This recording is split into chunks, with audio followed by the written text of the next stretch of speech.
Good morning, Instagram. Good morning, beautiful people.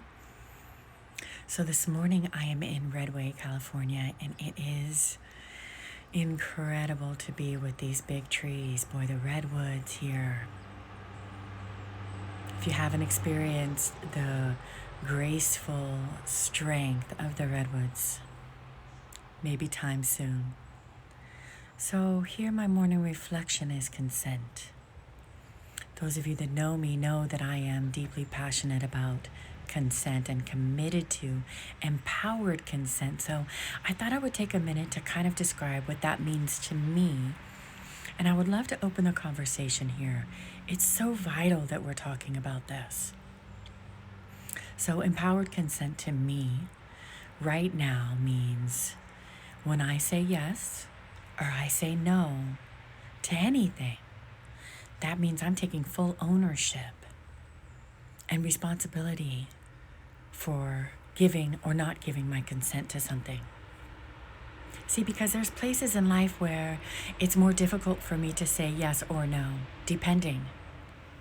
Sometimes it's hard for me to say no. And often that's because for a couple reasons. One, maybe I feel like everyone else is saying yes, so should I. Maybe I feel like if I say no to this, I won't get anything that I want. Saying no to one thing, everything's off the table. Maybe I feel like I'll be shamed or ridiculed, or others might see me as not enough if I don't participate.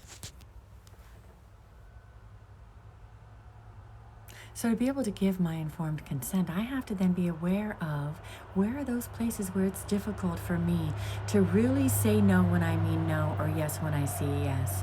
And then really choose carefully what kind of situations I'm interacting with, or if I'm in a situation where it's difficult for me to say no, that I've set up a support system for myself.